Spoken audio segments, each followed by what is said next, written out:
అమ్మ నమస్కారం అమ్మా. నమస్తే అమ్మా. అమ్మ, ఇప్పుడున్న పరిస్థితుల్లో ఈ సమాజంలో ఉన్న పొల్యూషన్కి అయితే ఏంటి, ప్రతి ఆహారం కూడా అన్ని రసాయనాలు వేసి పండించిన ఆహారము, రకరకాలుగా అమ్మ ఎన్నో సమస్యలు. వీటన్నిటి వల్ల జుట్టు అనేది తెలియక మనం వాడే షాంపూలు కావచ్చు, ఏదైనా అమ్మ రీజన్ పెరగటము తక్కువే. ఉన్న జుట్టన్నా కాపాడుకుందామా అంటే అది కూడా కష్టమైపోయిందమ్మా. ఊడిపోవటము, చిన్న ఏజ్లోనే తెల్ల జుట్టు రావడము, ఇలాంటి సమస్యలు చాలా చూస్తున్నామమ్మా. అసలు నిజంగా మీలాంటి వాళ్ళు పెద్దవాళ్ళ జుట్టు చూస్తేనే ఒక రకంగా చూడ్డానికి హెల్దీగా కొంచెం బెటర్గా ఉన్నట్టు అనిపిస్తోందమ్మా. ఎలా తెల్లబడిందమ్మా నా జుట్టు? అది ఏజ్ తరబడి వచ్చేది వేరు కదమ్మా. ఇప్పుడు మాలాంటి వాళ్ళకి ఇంత చిన్న ఏజ్లో, ఇంకా చిన్న చిన్న పిల్లల్లోనే తెల్ల జుట్టు చూస్తున్నామమ్మా. నిజంగా జుట్టు ఒత్తుగా పెరగాలన్నా, నల్లగా ఉండి తొందరగా తెల్ల జుట్టు రాకుండా ఉండాలన్నా ఎలాంటి జాగ్రత్తలు తీసుకోవచ్చమ్మా? అమ్మా, ఆ జుట్టు నల్లగా ఉండడానికి మెలనిన్ ఏదో అంటారు, అది పిగ్మెంట్ కారణం. అది దాని ప్రొడక్షన్ శరీరంలో కలిగేటటువంటి ఆహారం మనం తీసుకోకపోవడం వల్ల ఆ జుట్టు తెల్లబడుతూ ఉంటుంది. జుట్టు ఎదగాలంటే కూడా మంచి పోషక విలువలు ఉన్న ఆహారం తీసుకోవాలమ్మా. కరెక్ట్ అమ్మా. అది ప్రధానం. అది పక్కన పెట్టడం వల్ల మనకి తేడా వస్తుంది అంతే. జుట్టును చూసి మనిషి ఆరోగ్యం కూడా చెప్పచ్చట. ఇక వెంట్రుకని బట్టి కూడా చెప్తారు. హెల్దీ జుట్టు ఏదైతే ఉందో, వెంట్రుక ఏదైతే ఉందో అది ఆరోగ్యాన్ని సూచిస్తుంది. మరి అటువంటిది లేకుండా పోవడానికి కారణం ఏమిటంటే, నిజానికి ఆరోగ్యం మాట నుంచి అందానికి కూడా జుట్టే కారణం. జుట్టు, కట్టు, బొట్టు మూడుట మనిషి యొక్క అందాన్ని చూపించేది. అందులో ప్రధానంగా పెట్టని నగలాంటిది జుట్టు. నగలైతే తెచ్చిపెట్టుకోవాలి, బట్టలైనా వేరేవి తగినవి కట్టుకోవాలి. జుట్టు మాత్రం సహజంగానే ఉంటుంది. అది ఆ సహజమైన అలంకారమే లేకపోయాక ఎంత బాధ అనిపిస్తుంది. నిజంగా మనం లేనిది తెచ్చిపెట్టినా ఏదో ఒకటి ఆర్టిఫిషియల్. కానీ మిగిలినవి కట్టుకున్న బట్టలు కావచ్చు, నగలు కానీ తెచ్చిపెట్టినవి, జుట్టు తెచ్చిపెట్టక్కర్లేదు కదా, సహజంగా ఉంది. దాన్ని పాడు చేసుకోకుండా ఉండగలిగితే చాలమ్మా. అయితే సహజంగానే కొంతమందికి ఒత్తుగా నల్లగా ఉంటుంది, కొంతమందికి అంత ఒత్తుగా ఉండదు, పలచగా ఉంటుంది. వెంట్రుక కూడా సన్నగా ఉంటుంది కొంతమంది వెంట్రుక చాలా ముద్దుగా ఉంటుంది. కానీ ఎంత సన్నని వెంట్రుక ఉంటే అంత మంచిది సాముద్రిక శాస్త్రం ప్రకారం. అంత సన్నగా ఉండి అంత ఒత్తుగా ఉండాలి. అంత సన్న వెంట్రుకలతోనూ జుట్టు లావుగా రావాలి. అలా ఉండాలి అంటే తినే ఆహారమును దానికి పోషణ రెండు చక్కగా ఉండాలి. ఈ రెండింటిలోనూ మనం ఈ కాలం సరిగ్గా చేయటం లేదు కనుక మనకు ఆరోగ్యంగా లేదు. ఎంతసేపు బలమైనటువంటి ఆహారం తీసుకోండి అంటే WHO చెప్పినటువంటి లెక్కలు తీసుకుని, ఎంతసేపు పాశ్చాత్య దేశాల వాళ్ళు చెప్పినటువంటి ఫుడ్ గురించి ఆలోచిస్తున్నాం కానీ మన దేశంలో మనకు ఉపయోగపడే ఆహారం గురించి ఎవరు ఆలోచిస్తున్నారమ్మా? అవునమ్మా. ఎంతసేపు లెట్యూస్ తిన్నావా, ఇంకోటి తిన్నావా అని అడుగుతున్నారు కానీ కొయ్య తోటకూర తింటావా అని అడిగిన వాళ్ళు ఎంతమంది ఉన్నారు? గోంగూర తిను అని చెప్పిన వాళ్ళు ఎంతమంది ఉన్నారు? ఈ రెండు, కొయ్య తోటకూర గనక తిన్నట్టు, తోటకూరలో ఒకటి, తోటకూర మామూలుగా ఉండేది ఒకటి కాక, పెరుగు తోటకూర కాక కొయ్య తోటకూర ఉండదు. కాడ ఎర్రగా ఉండి చిన్న ఆకులుండి, తోటకూర ఇంతెత్తు కూడా పెరగచ్చు కానీ ఈ తోటకూర చిన్నది నేల మీద మన పుదీనా లాగా పెరుగుతూ ఉంటుంది, చాలా బాగుంటుంది. అది పూర్తిగా ఐరన్తో ఉంటుంది. అది తినచ్చు కదా. ఐరన్ ట్యాబ్లెట్లు వేసుకోవడం మనకు అభ్యంతరం లేదు కానీ అది తినం.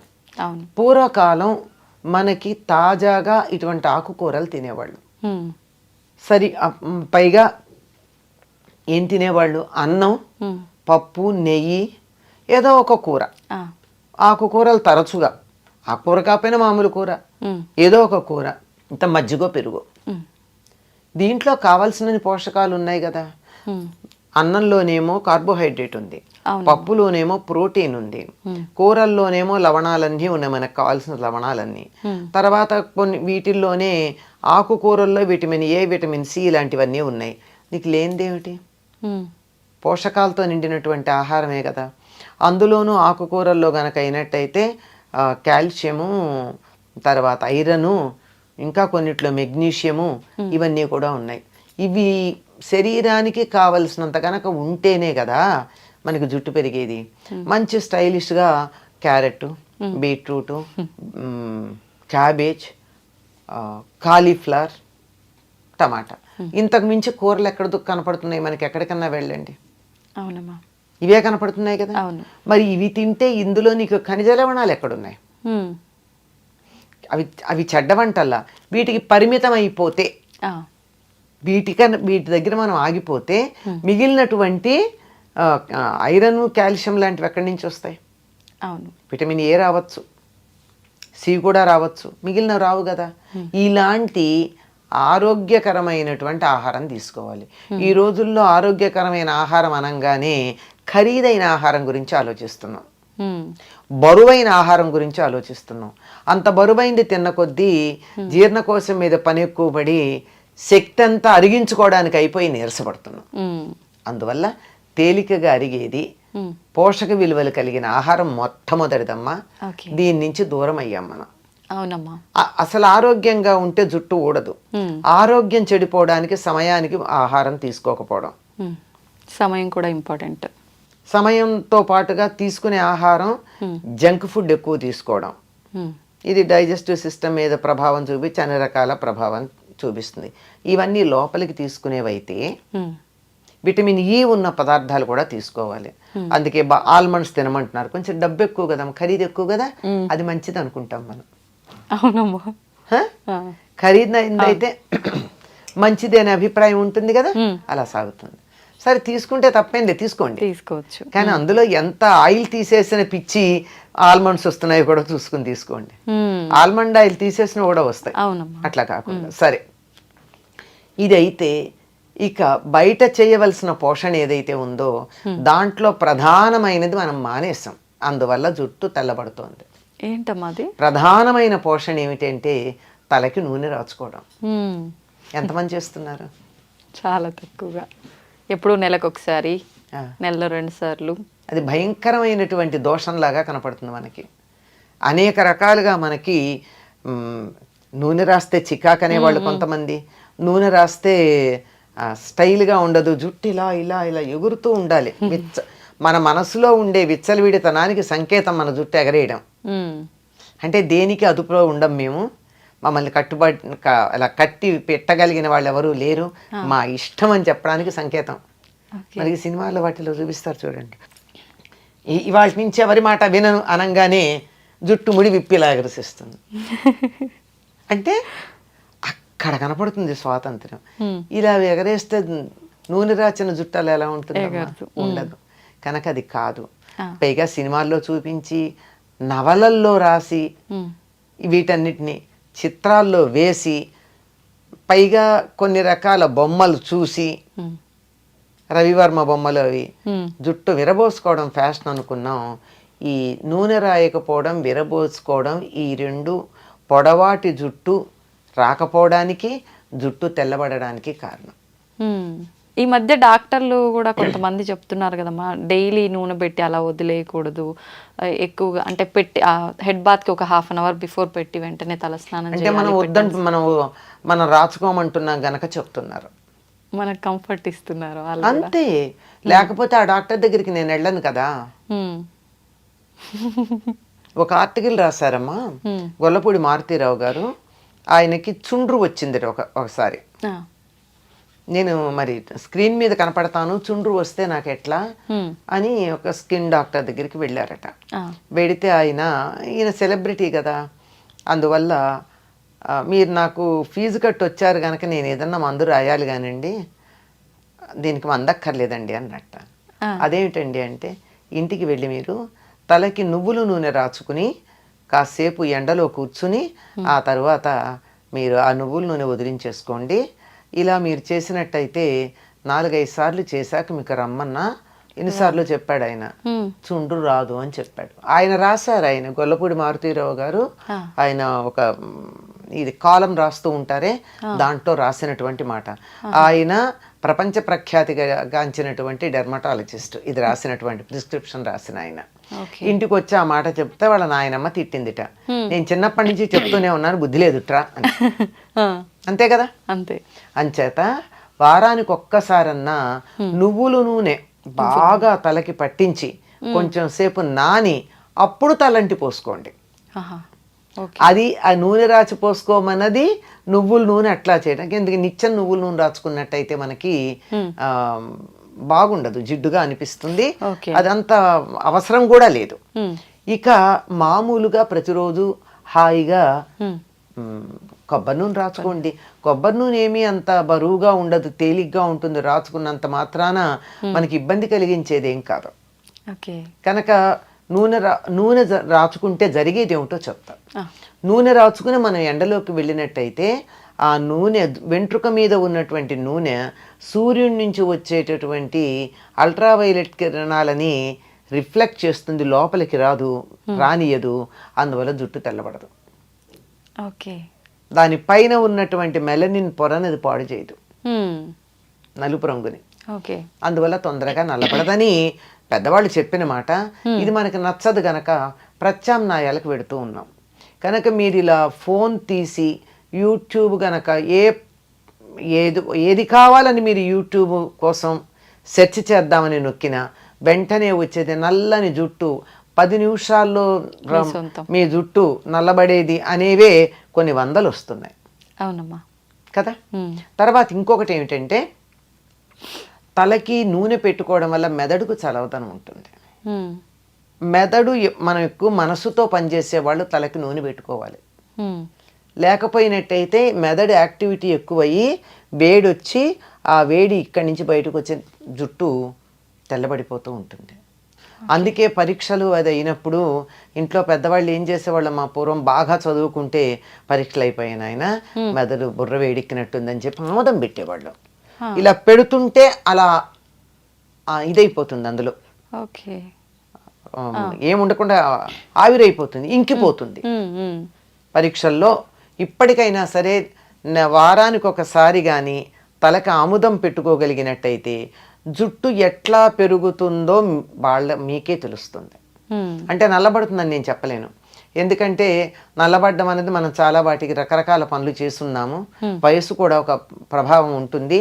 కనుక ఆముదం పెట్టుకుని చూడండి, మంచి ఆముదం. డెఫినెట్లీ జుట్టు పెరగడంలో తేడా ఉంటుంది. కాకపోతే ఆముదం పెట్టుకుంటే కొంచెం జుట్టు అతుక్కుపోయినట్టు అనిపిస్తుంది. మరి అవ్వా కావాలి బొవ్వా కావాలంటే ఎట్లాగండి. అవునమ్మా. అందువల్ల మీకు రేపు ఏ కార్యక్రమం లేదు అని అనుకున్న రోజున, ఇంట్లోంచి కదలక్కర్లేదు అనుకున్న రోజున, ఇవాళ మధ్యాహ్నం రాత్రో కనీసం ఒక 24 గంటలు నానితే చాలా బాగుంటుంది. ఆ ఆముదం పెట్టుకుని ఆ తరువాత అప్పటికి లోపలికి పెడుతుంది, మెదడుని చల్లబరుస్తుందమ్మా.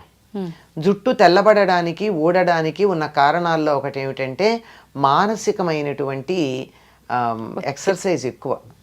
ఆలోచించినా, బాధపడినా, దుఃఖపడినా, ఏడిచినా, రోగం వచ్చినా జుట్టు ఊడిపోతుంది. అవునమ్మా. ఎందుకంటే మెదడు యాక్టివిటీ ఎక్కువ ఉంటుంది కనుక. అది చల్లబరచడానికి పనికొచ్చేటటువంటిది ఆముదము, నువ్వుల నూనె. నువ్వుల నూనెకున్న లక్షణం ఏమిటంటే లోపల దాకా, ఎముకల లోపల నుంచి కూడా లోపలికి వెళ్ళగలదు, ఫాలికిల్ దాకా వెళ్ళగలదు, హెయిర్ రూట్ దాకా వెళ్ళగలదు, కుదుళ్ళు అంటారు, కుదుళ్ళ దాకా వెళ్ళగలదు. కనుక అలా వెళ్ళి జుట్టు బాగుంటుంది. ఇది చేయడం ఇబ్బందికరంగా అనిపిస్తోంది కనుక కొన్ని కావాలంటే కొన్ని చేయాల్సిందే. వారానికి ఒకసారి ఆముదం పెట్టుకుని చూడండి, మంచి ఆముదం.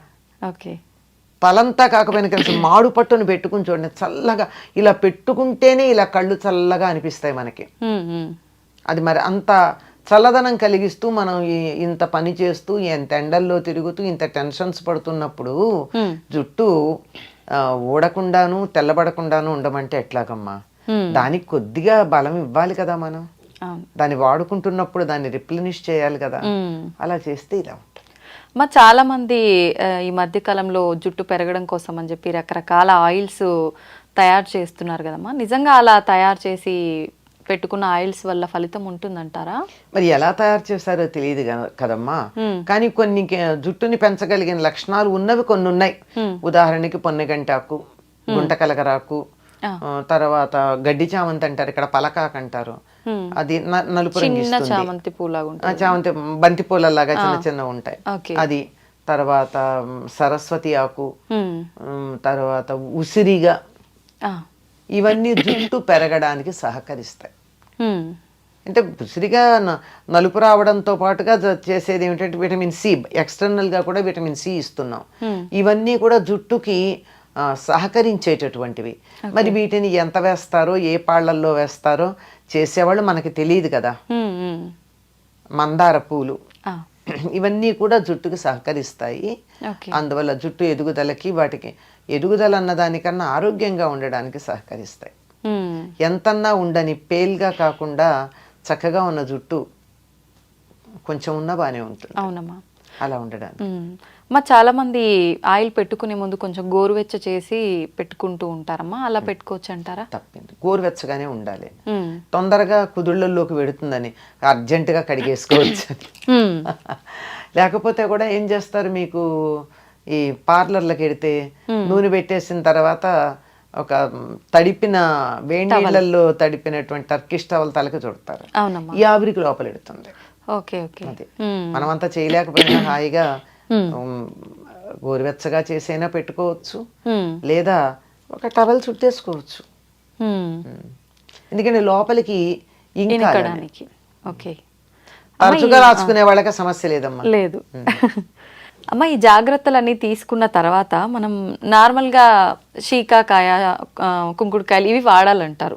కానీ ఇవన్నీ వాడటం అంటే ఈ జనరేషన్ వాళ్ళకి హెయిర్ రఫ్గా అనిపిస్తుంది, అంత సిల్కీగా ఉండదు, ఇలాంటి ఇబ్బందులన్నీ ఉంటాయని చెప్తుంటారు కదమ్మా. ఎట్లా జాగ్రత్తలు తీసుకోవాల్సినవన్నీ తీసుకున్నాం. షాంపూ వాడచ్చు అంటారా, పర్వాలేదా? సూట్ అయితే వాడచ్చమ్మా. ఒకసారి టెస్ట్ చేసుకుని చూడండి. హెయిర్ స్మూత్గా ఉండాలి అంటే ఒక మందారాకులు 4 తీసుకుని మెత్తగా గనక చేస్తే అసలు జిగురు వస్తుంది. స్నానం అంతా అయిన తర్వాత, తల రుద్దుకోవడం అయిపోయిన తర్వాత దీనిని ముందైనా సరే ఈ మందారాకులు జిగురు ఉంటుందమ్మా, అసలు షాంపూ లాగా అనిపిస్తుంది. అది కానీ తలకి పెట్టేసుకున్నట్టయితే, పెట్టుకుని స్నానం చేయాలి, అది పెట్టుకుని ఉంచరు. చేస్తే మీరు వద్దన్నా మెత్తగా పట్టుకుచ్చులా ఉండి మీరు ఇలా క్లిప్ పెట్టుకోవడానికి ఇట్లా తీస్తే కూడా జుట్టు జారిపోతుంది. అంత స్మూత్ గా జారిపోయేటట్టు ఉంటుంది. అంటే న్యాచురల్ కండిషనర్. ఇంకా అలోవెరా అంటారు, అదంటారు, ఇదంటారు. కానీ ఇది పల్లెటూళ్ళల్లో అందరూ వాడి సక్సెస్ అయినది. అది నేను చెప్పింది మందారాకు. ఇప్పుడు ఈ కుంకుడుకాయ, శీకాకాయతో తల స్నానం చేయాలనుకునే వాళ్ళు ఆ ప్రాసెస్ ఏ రకంగా ఉంటుందమ్మా? మేమైతే చిన్నప్పుడు కుంకుడుకాయలు కొట్టి అందులో గింజలు తీసి వీటిని మళ్ళీ తొందరగా అవ్వాలంటే వీటిని మళ్ళీ బాగా దంచేవాళ్ళం చిన్న గుండ్రాయితో. లేదంటే కూడా నీళ్లలో వేసి నానబెట్టేస్తే రసం వచ్చేస్తుందమ్మా. ఆ రసంలోనే మేము మందారాకులు వేసేసేవాళ్ళం. కలిపేసి రుద్దేసుకునేవాళ్ళం అంతే. శీకాయ అయితే ఉడకబెట్టాలి, లేకపోతే పొడుము పట్టించుకోవాలి. శీకాయ, కుంకుడుకాయ అయితే కాయలనైనా ఒక్కసారి ఇలా చితగొట్టి నానబెట్టేస్తే అయిపోతుందమ్మా. పొడి చేసి పెట్టిన తర్వాత అది వేడి నీళ్ళతో కలిపి అప్లై చేసుకోవడమేనమ్మా? శీకాయ అయితే వేడి నీళ్ళలో కలపాల్సిందేనమ్మా. ఉడకబెడతారు కూడా కొంతమంది. కుంకుడుకాయ కూడా తేలిగ్గా అవ్వాలి అంటే, పని తొందరగా అవుతుందంటే ఒక్కసారి స్టవ్ మీద పెడతారు. ఈ రోజుల్లో స్టవ్ ఈజీగా అందుబాటులో ఉంది కదా. పూర్వం అయితే పొయ్యిలు వెలిగించాలి, కష్టంగా ఉండేది కనుక అది కష్టం. కానీ త్వరగా వచ్చేస్తుంది. షాంపూ కన్నా హాయిగా వచ్చేస్తుంది రసం. కాకపోతే చేత్తో ఇట్లా పిసగాలి, రసం తీసుకోవాలి. చిన్నపిల్లలకు పోసేటప్పుడు అయితే మేము టీ స్టెయినర్లో ఆ రసాన్ని వడగట్టి వాళ్ళకి పిప్పి తగలకుండా చేసేవాళ్ళం చిన్నతనంలో. తలుచుకుంటే చెయ్యొచ్చమ్మా. అవి పాతకాల పద్ధతిలోనే మనస్సులో ఒక అభిప్రాయం ఏర్పడిపోయి వాటి మీద నెగిటివ్ ఫీలింగ్ ఉండడంతో వాటి దగ్గరికి వెళ్ళలేకపోతున్నాం. నిజమే అమ్మా. చెప్తుంటే సింపుల్ గానే అనిపిస్తుంది అమ్మా, కాకపోతే దానికంటూ కొంత సమయం కూడా కేటాయించాల్సి ఉంటుంది ఇదంతా చేయాలంటే. ఎందుకని ఎంత పెద్ద సమయం అమ్మ? ఎప్పుడప్పుడు అన్ని తెచ్చుకునేటప్పుడు కుంకుడుకాయలు తెస్తారు, తలకి నూనె పెట్టుకునేటప్పుడు నానబెడతారు, వాడుకుంటారు. సిజర్స్ పట్టుకెళ్ళి ప్యాకెట్ కట్ చేసుకునే లోపల విసుగుతారు, పోసుకుంటారు. ఏముంది దానికి? ఇంకా ఫాస్ట్గా కూడా వదులుతుంది నూనె, చాలా తేలికగా జిడ్డు వదులుతుంది. అలా రోజు తలస్నానం చేసే వాళ్ళు కూడా రోజు పెట్టుకోవచ్చమ్మా, పర్వాలేదా? అవసరం లేదు. అవి ఉన్న కాస్త న్యాచురల్ ఆయిల్ కూడా పోతుంది జుట్టుకి. మనకి లోపల నుంచి రూట్లో నుంచి కొంత ఆయిల్ వస్తుంది. అవునమ్మా, అది కూడా పోతుంది రోజు ఈ పని చేస్తే. ఓకే, సంతోషం అమ్మా. నమస్తే.